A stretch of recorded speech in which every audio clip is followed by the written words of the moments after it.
Welcome to the Movie Spoiler Club, the channel where you can watch movie, television, and streaming series within minutes. Today we're going to spoil the movie in 60 seconds, 2000.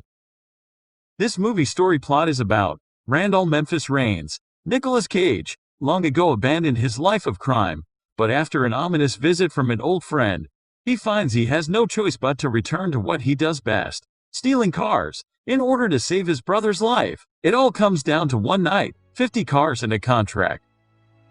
On a warm summer night, a car full of thieves is driving around town searching desperately for a Porsche. At first, no one can see it, and then inside the dealership, its silhouette catches the light. The car stops and two men jump out. They break into the dealership and set off the alarm. The two work quickly. They unlock the car and realize there isn't a good way to get out, so they accelerate and crash through the display glass window. The rest of the guys take off following the Porsche all the way to an abandoned warehouse. On the way, they attract the interest of an entire fleet of police cars. At the warehouse, there are several more cars and more men plotting and scheming their next heist. The Porsche arrives, but it isn't long before the sirens close in. The guys have to scram fast. They all do their part to destroy evidence and erase their footprints from the crime. They grab the keys and try to wash the paint off of the wall that details other cars which the group plans on stealing. They turn the lights off and unplug the black lights. Everyone takes off in the shadows while the police bust in with their guns ready. The police couldn't catch the thieves this time,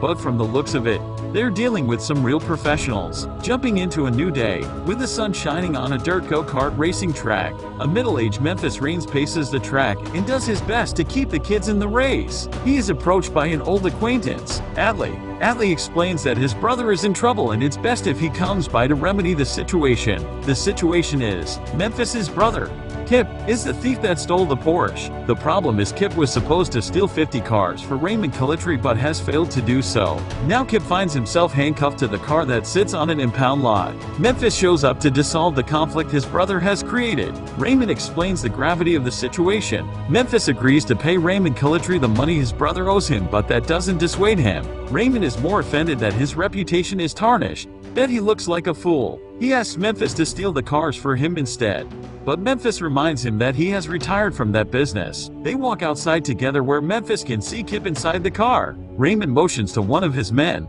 and the man powers up the jaws of the machine. The car crumbles with Kip inside, and Memphis flinches in fear. Guns are drawn and pushed in each other's faces. Raymond demands that Memphis deliver 50 cars in 3 days, clear his brother's name and his conscience. Against Memphis's values, he agrees, and they release Kip. The next morning, Kip makes breakfast as a token of appreciation. The plate is a pile of mystery meat soaked in stale beer, with a side of charred toast. Memphis tries to eat it but chokes instead. It's clear these two used to be close, but some kind of conflict lingers between them. There are 72 hours left until they have to steal 50 cars or Kip dies. Memphis heads to a diner for some real food and meets someone. He arrives with a bouquet of flowers in hand, asking for his favorite waitress, Helen. Helen turns to greet the customer to find it's her darling son. The two sit for a moment and talk about Kip. Helen is upset and worried about her younger son, and counting on Memphis to straighten him out and settle this business. Memphis attracts the attention of two officers in a nearby table. They get on the radio to tip off the two detectives who are working the car thief case. When Memphis leaves the diner, he bumps into the detectives. He tries to walk right past them, but they want to see if he has any information on the string of crimes in the city. Memphis plays dumb, but Detective Castlebeck knows in his gut that Memphis has something to do with those crimes. The two have a complicated past with someone named Eleanor. Memphis stops at an old pal's place, Otto's Chop Shop. There Memphis convinces Otto to help him out and assemble a team of professionals. Together they find Donnie, who is a driving instructor during the day, Sphinx, a man of little words, and hopefully a woman named Sway. Sway is a part-time mechanic and part-time bartender. When Memphis seeks her out, she doesn't seem thrilled to see him. She tells him that she has changed her life and isn't in that business anymore. Memphis leaves empty-handed. Outside the bar, Memphis is cornered by a gang of thugs. They are upset that Memphis is back in town because he encroaches on their turf and their business. Memphis insists that he doesn't want any trouble and that he is only in town because there is a family emergency. The guys aren't accepting his excuses and continue to push him around. A fight breaks out, then in the distance, Sphinx lights the gang's car on fire. The gang flips out and Sphinx takes them all on at once. Later on the next day, Kip shows up and wants to help the team pull the heist off. Memphis isn't allowing him to join, but Kip brings in a whole crew of his own.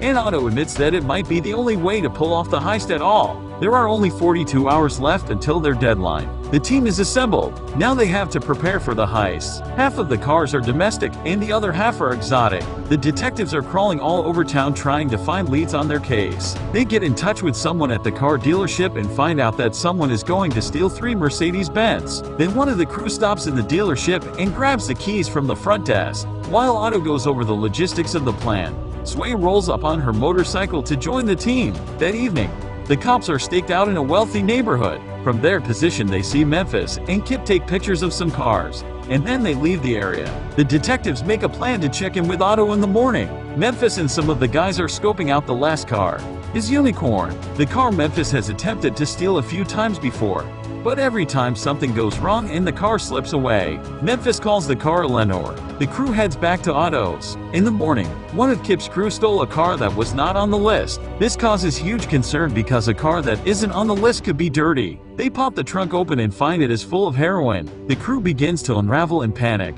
The detectives show up and start grilling the room full of notorious car thieves. The crew did their best to hide any incriminating evidence, but they can't really hide all of the heroin. The guys try to distract Castlebeck by allowing him to sit in one of the cars that they are restoring. Castlebeck is blown away at the power of the engine and gets the impression that he has all the information he needs. No arrests are made.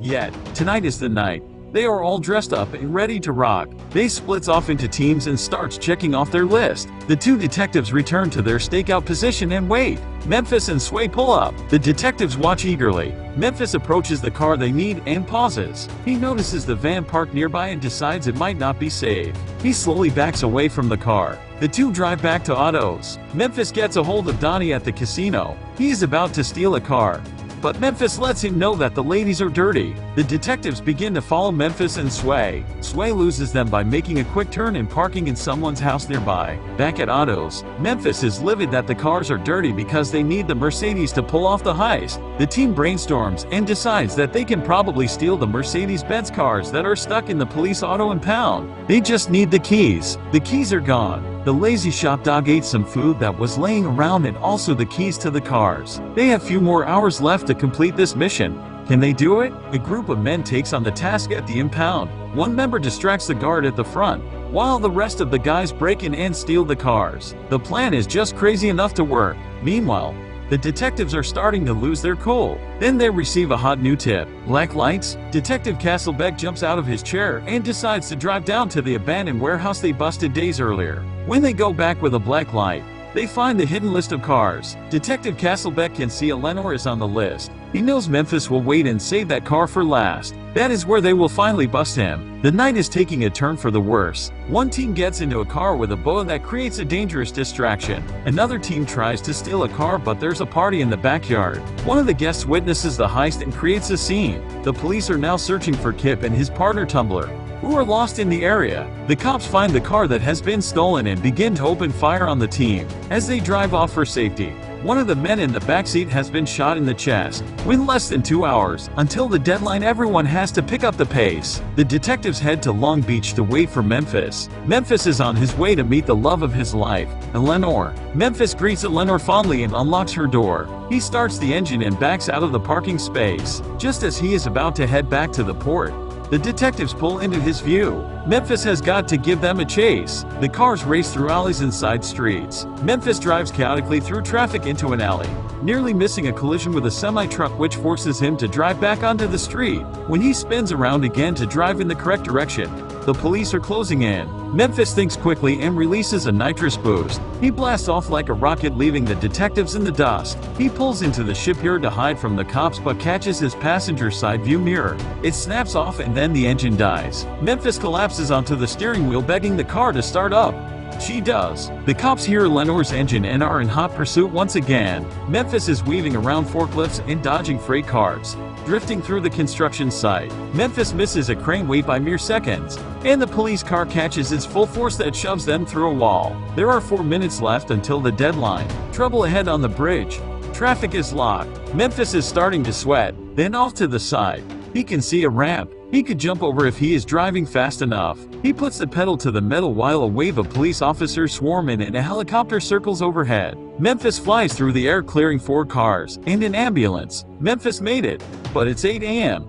Just a few minutes late, Memphis arrives to meet Raymond and deliver the car. One of Raymond's thugs demands that Memphis go with him according to Raymond's order. Raymond isn't satisfied with the work. He punches Memphis in the face with some brass knuckles. Raymond is going to kill Memphis instead. Atlee shows up for the execution and creates a distraction. A crane crashes through the men. When Memphis looks at the crane's driver, it's Kip who is operating the crane. Memphis is fired up and on the hunt for Raymond. Raymond and Memphis are chasing each other through the shipyard with guns. The detectives arrive and can hear gunshots echoing, so they enter cautiously. Memphis falls through a grate in the floor as he hangs on by his fingertips. Then one of the detectives trip on a wrench, create distraction to Raymond from catching Memphis. This alerts Raymond and allows Memphis to pull himself back up. Raymond finds Detective Castlebeck and prepared to shoot him. Detective Castlebeck is backed into a corner. Memphis jumps in and throws Raymond off the side of the platform, killing him. Detective Castlebeck cannot deny that Memphis just saved his life. They stare at each other for a moment, and Castlebeck decides to let Memphis go. Back at Otto's, a celebration of life. Kip is alive and so is Memphis. Raymond Calitri won't be causing them any more trouble. Kip has a gift for Memphis. Memphis opens the box to find a set of keys. They head inside the shop to see Eleanor. She's a little busted and a little broken, but Otto promises to restore her back to her original beauty. The brothers hug, and then Memphis gets into the car. He asks Sway if she would like to come along, and she climbs in through the window. They are about to drive off, but the scene fades to black. You can hear the engine die, and Memphis cries out, "Don't do this to me!" Movie trivia. Do you know that 7 Eleanor replicas were made for use in this movie? 5 of them were totaled during stunt sequences. Nicolas Cage and Jerry Bruckheimer kept the remaining 2. Cage regularly takes his out for joy rides, while Bruckheimer is afraid of driving his. This movie gets the movie rating of 6.5 from IMDb, Tomatometer rating of 25 and audience score of 77 from Rotten Tomatoes. Thank you for watching, and be sure to hit like, subscribe, share your thoughts in the comment section, and hit the notification bell for the new movie spoiler video every week.